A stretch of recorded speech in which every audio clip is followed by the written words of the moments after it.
She forced the HOA to fine me and demanded that I keep my dog out of the common area. But after a week without him protecting the neighborhood, the Coyotes got bold. Now, guess who was the first victim? That's right, Karen.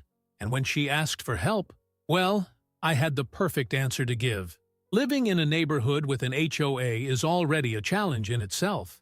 But living in a neighborhood with an HOA and a woman who thinks she can run everything, oh, that's a whole new level of suffering. And of course, I had to have one of those neighbors. From the moment she moved in, you could tell she was the type of person who was never satisfied.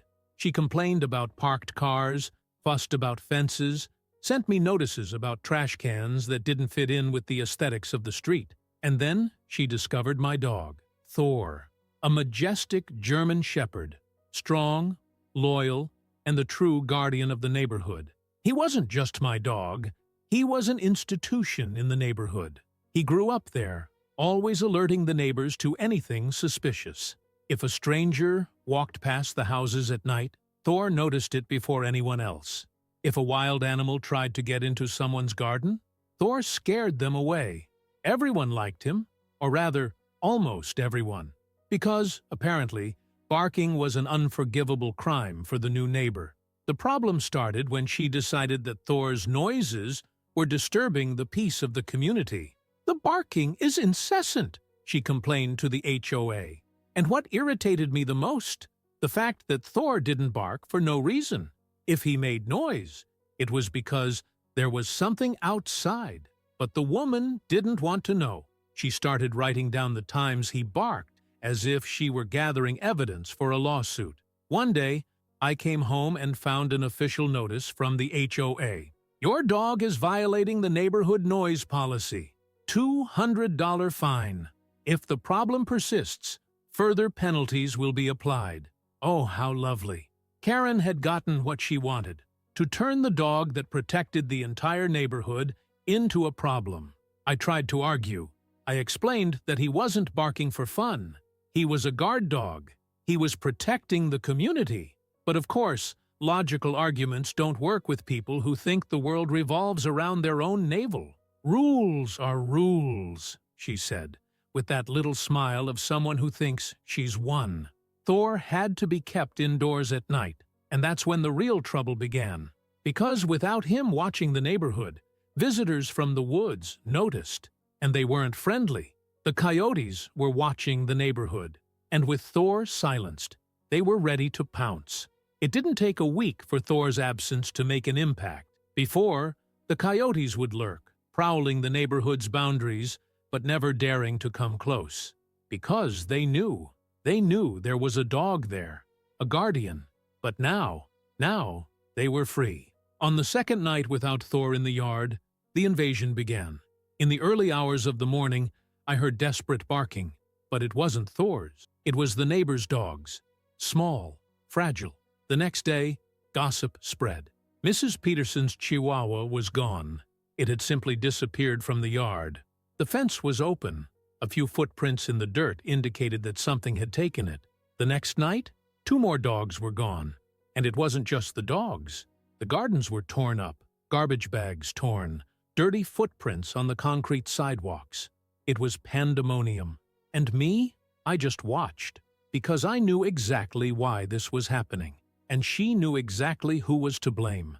But she hadn't gotten to the right person yet. Until the night came when the Coyotes found the wrong house. And the wrong house, my friends, was hers. The night was silent. No barking, no movement. But then, screams. Not just any screams. Screams of pure terror. And it was like a perfect symphony. First the high-pitched scream, then the sound of things falling, the bang of a door closing, and finally, the howls. Howls that seemed to come from inside the house. Yes, inside. And then I realized the Coyotes had invaded her house. The next morning was a spectacle. The whole neighborhood came out to see what had happened. The front door was half destroyed. The yard was devastated. There were muddy footprints leading up the stairs. Coyote fur stuck to the kitchen door. And her? Oh, she was a complete mess. Her hair was disheveled. Her clothes were torn at the hem. Her look was like someone who had just had the worst night of her life. because she had spent the night trapped inside her own bathroom, listening to the coyotes ransacking her entire house. And do you want to know the best part? Do you know who she called first? That's right, mister. You have to help me. Ah, now I was useful. Now that the animals that Thor scared away every night had decided that her house was the new meeting place of the forest, she remembered that I existed. Cool, what happened? I asked, with the most innocent face in the world. She shivered. The coyotes got in. They broke down the back gate, climbed on the sofa, tore up my cushions, went through my trash. Hey, I shrugged, but isn't there an HOA rule against barking? Her reaction was priceless. Her eyes widened, her face turned red with anger and humiliation, because now she finally understood. Now she knew the price of silencing the one true protector of that neighborhood. But the best was yet to come. Because the HOA, that same organization she used against me, was now going to turn against her. And that, my friends, that was going to be the icing on the cake. The scene in front of her house that morning was a spectacle. Neighbors whispering, some disguising their giggles, others filming discreetly. The woman was on the verge of collapse. And you know what? I wasn't in the slightest hurry to help. After all, that's exactly what I had warned would happen. But, since I'm not a monster, I decided to take advantage of the moment in the most satisfying way possible. I crossed my arms, looked at the damage to her house, and let out a long, deep sigh. Yeah, it's a shame there isn't a guard dog around here, isn't it? The woman clenched her jaw. You could see the anger burning in her eyes, pride trying to stop her from admitting the truth. But there was no escape. She needed me. I made a mistake, she mumbled, the words coming out as if they were cutting her throat. Oh, but that wasn't enough. What? I asked, tilting my head. She closed her eyes, as if she was gathering every bit of dignity she had left. I was wrong, she shouted, and how good it felt to hear that. But I wasn't going to let it go. Look, I'd love to help, I continued, savoring every second of her humiliation. But I'm a bit busy right now, she snorted. What? Yes. Thor and I have a lot to do today. We can't waste time with coyotes. And then I turned my back and left. Over the next few nights, the coyotes returned. Without Thor patrolling, the neighborhood had become free territory. And now, no one was safe. The HOA, the same entity that had taken the trouble to fine me for a dog protecting the neighborhood, now had a much bigger problem to solve. The complaints started pouring in. My cats are disappearing. I woke up to a coyote in my yard. They tore up my garbage bags. And then, the final blow. The president of the HOA, who had complied with the woman's complaint and fined me for Thor, had his house surrounded by 4 coyotes. Do you know what he did? That's right. He called the police, because now the problem had become real for him. And what about me? Oh, I just watched from the sidelines. The great irony of it all is that it was the HOA itself that called me in for a chat. We set up an emergency meeting, and there I was, sitting at the table, facing a group of desperate residents. They tried to start professionally. The president sniffed, opened a folder full of papers, and looked at me. So, we've had some discussions, and we'd like to reconsider the fine on your dog. I didn't even let him finish. Reconsider? I asked, arching an eyebrow. Because the last time I tried to explain the function of a guard dog, you were too busy applying ridiculous penalties. The man coughed ungraciously. You see, we didn't know the coyotes were coming. Ah, that's the most pathetic excuse I've ever heard. So, you thought the coyotes would respect the HOA's rules? The silence was absolute. The woman lowered her head, clearly hating every second of it. And then, the icing on the cake. In addition to canceling your fine, the president continued, we would like to formally request that you, well, let your dog patrol the area again. I crossed my arms and pretended to be deep in thought. Interesting.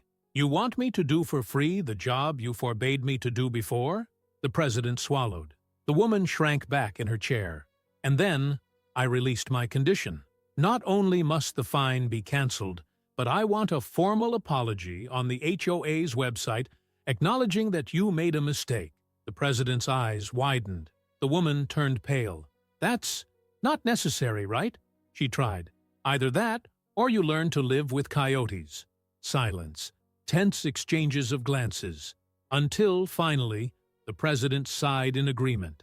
And that's how my revenge was complete. The next day, there was the announcement on the HOA's website. "We apologize to Thor's dog owner for any inconvenience caused. The role of guard dogs is essential to the safety of the neighborhood. The fine has been canceled, and the dog is allowed to continue his protective role. And, even better, the woman never said a word about my dog again, because now, every time Thor barked, she cringed a little. And you know what? That was worth more than any fine in the world." The announcement on the HOA's website was the icing on the cake. Not only was my fine canceled, but now the association itself was publicly acknowledging that they were wrong to try to silence Thor. This was a fatal blow to the woman's reputation. She tried to hold her pose, to pretend that nothing had happened, but it was impossible. The whole neighborhood knew. Everyone had heard her screams when the coyotes broke into her house. Everyone knew that the twist in the tale was thanks to her digging her own grave. Best of all, now, every time Thor barked, no one dared complain. Before, the HOA would have sent out a notice. Now, nothing. If Thor barked at dawn, silence. If he ran along the fence patrolling the territory, not a word. Well, I made a point of leaving the house in the morning and greeting him loudly for everyone to hear. "Well done, Thor. Thanks for keeping the coyotes away." The woman's humiliation only increased, but the icing on the cake was yet to come. One day, while I was having my coffee on the balcony, I noticed something strange. She was standing across the street, looking at me, and it wasn't that angry, arrogant look from before. It was a look of pure hesitation. For a moment, I thought she was just going to turn and walk away, but then she took a deep breath and crossed the street. "Can we talk?" she asked, her voice sounding forced. I didn't answer straight away. I wanted to savor the moment. I gestured for her to speak. She shifted uncomfortably, as if each word was a stab to her pride. "I was wondering if you could teach your dog to patrol closer to my house as well. So, after trying to screw me, fine me, give me hell with the HOA, now that the coyotes had taken over the neighborhood, she wanted my dog's protection." I leaned my elbow on my knee and scratched my chin, pretending to think. "So, you want the dog you tried to evict to protect your house now?" She closed her eyes and took a deep breath. I was hating every second of that conversation. "Just to clarify," I continued, because I wasn't going to let this go. "You want help with the dog that, according to you, was disturbing the peace of the community?" She clenched her jaw.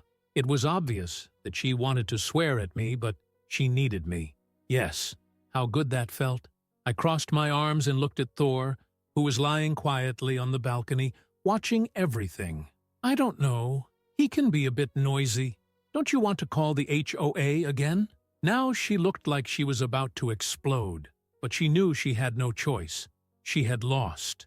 She knew it. I knew it. The whole neighborhood knew it. And since I'm not a complete monster, I decided to give a fair answer. "Thor has always patrolled the whole street," I said, standing up. "If the coyotes try to get in, he'll be here." The woman nodded, clearly relieved. But before she turned her back to leave, I gave her one last blow. "And the next time you try to screw someone over, try not to dig your own grave." She looked at me with pure hatred, but she didn't answer. Because I knew that, in the end, I was right. Over time, the coyotes realized Thor was back and disappeared again. The neighborhood returned to normal, but now, with one small detail, no one ever questioned Thor's presence again. And the woman? She continued to live there, but never spoke to me again. Every time Thor passed by her house, I noticed the curtains moving. She always kept an eye out, making sure he was still there, because now, after all that humiliation, she knew exactly what happened when he wasn't there. And that, my friends, was the perfect revenge. And if you liked this video, don't forget to leave a like and a comment.